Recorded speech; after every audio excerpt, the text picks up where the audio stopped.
We welcome to the show two old friends joining us now, Florida Congressman Byron Donalds and Pennsylvania Congressman Scott Perry. Both of these gents are members of the House Oversight Committee. Gentlemen, thank you very much for coming on a Friday. We appreciate it enormously. You've both been wonderful to this show. And I guess, Byron, I'll just start with you randomly. I mean, I think the story has changed completely. In a sense, Biden family critics, including myself, have gotten the story wrong. It wasn't Burisma bribing Biden. It was Biden forcing Burisma to give him money in order to do their bidding. And that is a completely different story. What do you think about this? Because that's what the Chuck Grassley 1023 seems to show, Byron Donalds. What do you make of it? Larry, I got to tell you, we've been so into this entire investigation. I didn't really process it the way you looked at it, but I would say, based upon your review, that is correct. Him doing a shakedown of Burisma, Hunter Biden being the conduit for Joe Biden to do this, is explosive. It's damning. It's indicative of the corruption surrounding this Biden family. And the thing that's also really important in that document, later on, it says that the Burisma executive is not concerned about them finding the money because they think it'll take investigators 10 years to track the money down because they're going to move it through all these different companies and all these different shells. And we now have known through our investigations that the modus operandi of the Bidens is to move money through multiple companies and to hide it from the IRS, to hide it from investigators. This is heavy corruption by the Biden family, and it must be held. And they must be held accountable for it. No question. No question. The thing is, though, Scott Perry, I just want to go back to this. I mean, if you walk through, read carefully, and perhaps you all have. Okay, I'm not, trying to change anything. I'm just making certain conclusions based on my reading of this. But if you walk through it, Scott, it wasn't the Burisma people who were bribing Joe Biden. In fact, here, let me go back a step. In the 1023 released by Chuck Grassley yesterday, Scott Perry, in that document, it seems like the Burisma CEO and his advisors, and by the way, this confidential human source who was some kind of an advisor, it seems like they said, don't do it. We don't want to do it. The Burisma guy said, I don't want to do this. But Joe Biden is forcing me to do it. And Joe Biden is forcing me to keep Hunter Biden on the Burisma board. The guy didn't, I mean, I don't know who's right and who's wrong. And they all may be a bunch of crooks, all people named thus far. But I'm just saying, it sounds like the Burisma crowd did not want to pay Joe Biden in the first place. But Joe Biden said, you got to pay me in order for me to get rid of Shokin. And then you can go on your merry way and buy companies in America. Scott, I don't know if you've read it as carefully and whether you conclude the same thing. But I don't think the Burisma guy wanted to do this in the first place and was forced into it by the president. Well, Larry, here's what we absolutely do know. This isn't the first shakedown that we're hearing of, right? We read the text message from Hunter Biden to the chairman about the shakedown with his father sitting right next to him. So there's part of a pattern there. A couple other things we know for sure is that the FBI, DOJ, in concert with some folks at IRS, have already slow-walked this and are likely guilty of obstruction. And so we shouldn't be surprised that the FBI hasn't pursued this all along. The other thing, whether it's bribery or extortion, it's all corruption. Now, this is a confidential FBI source that they have confidence that is a valid source. We're not really sure. Look, when I read that, I was surprised. And I read that, I think, Byron, I read that probably a couple months ago now that it's been released. I was surprised that Zlochevsky was saying, I didn't want to do this. I was forced to. And he actually didn't like how Hunter Biden was performing because he didn't think he was getting the job done. But maybe it is deeper. Maybe, look, this fits into the pattern that the rest of the Oversight Committee and Jamie Comer, the chairman, have gotten into, where the Biden crime syndicate has gone to countries and individuals in peril and tried to use Joe Biden's access to provide cover for them or get them out of their troubles for payment. This fits the pattern, whether it's bribery or whether it's extortion.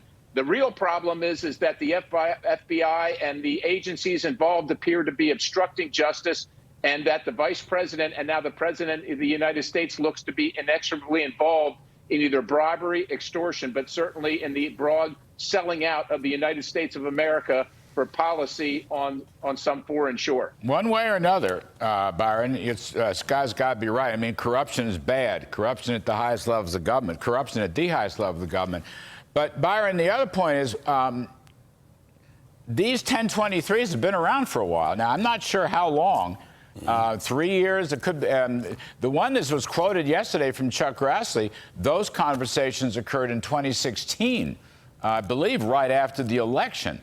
You think 7 years is enough time for the FBI to investigate or come up with some conclusions or not? I mean, where's the investigation? Now, I'm using the word alleged, and I'm using it a lot. And, you know, we have not fully proved any of this, okay? But, gee whiz, the walls seem to be closing in. The level of detail coming out of these 1023s, this last one is unbelievable. Conversations back and forth. You know, I didn't want to do it. He made me do it. I mean, it's pretty hard to make this stuff up, Byron. Where the hell's the FBI in all this? The FBI has been asleep at the wheel, and let me be very clear. You have rank-and-file officers at the FBI who are probably disgusted with what's going on with the political brass and the leadership at the FBI. This, in my view, is a cover-up. You want to talk about where these conversations begin, my reading of it, this stuff started when Joe Biden was still vice president of the United States. That's when this stuff was starting, and the confidential human source had been reporting to FBI over a period of time. The document that's been released is from 2020, but it's a lead-up of all the stuff that they've been made aware of by the confidential human source. So the FBI didn't investigate.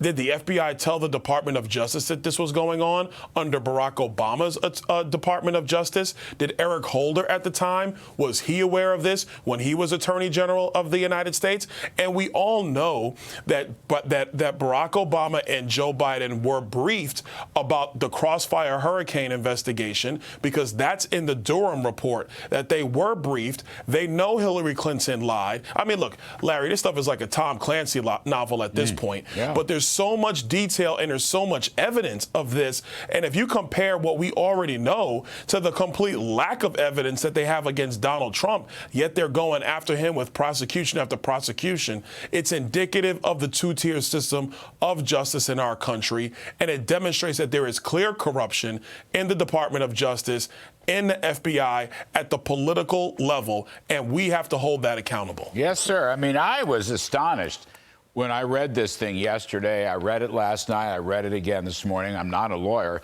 but the level of detail is absolutely incredible. And as you say, it's a Tom Clancy novel or a John le Carré novel or whatever. But you couldn't make this stuff up, Scott Perry. I mean, that's the thing. Somebody should have figured out, my God, they've had this 1023 for years, and all these details coming in from a confidential human source that they have some confidence in. Well, you know, why didn't they do anything? Last question, gentlemen, and I appreciate your time so much today on these points. Scott, our dear friend Miranda Devine of the New York Post is calling for a special counsel on this. But correct me if I'm wrong, Jamie Comer doesn't want a special counsel because he fears that a special counsel would freeze the investigation and they wouldn't have access. Now, the FBI might try to stop them from having access, but you got a better shot without a special counsel. Do you have a thought on that special counsel business, Scott Perry? I do. And look, I appreciate and respect Miranda Devine. I think she's a great, courageous reporter that gets to the facts. But let's face it, you can't have the fox guarding the hen house. The FBI, part of the Department of Justice, has had this now for, as you said, since 2016. We shouldn't be surprised that they haven't done anything about it. Remember, Byron and I listened to Mr. Ziegler, who said he stumbled onto Hunter Biden and all this money, the transaction, and started the investigation. It was only when they were going to indict for felony charges that the FBI and the Department of Justice in particular stepped in and said no and tipped the Bidens off. They're part of the problem here. We cannot give them the keys to this thing. You cannot have the fox guarding the hen house. Let this committee, let Representative Comer and Representative Donalds and the rest of us get to the bottom of this. We'll get to the bottom of it, and then they can prosecute. I believe you will get to the bottom of it. I absolutely believe you will. Knowing you fellows, knowing Mr. Comer, Chairman Comer, I think you're absolutely on the right track. Anyway, both of you, thank you ever so much.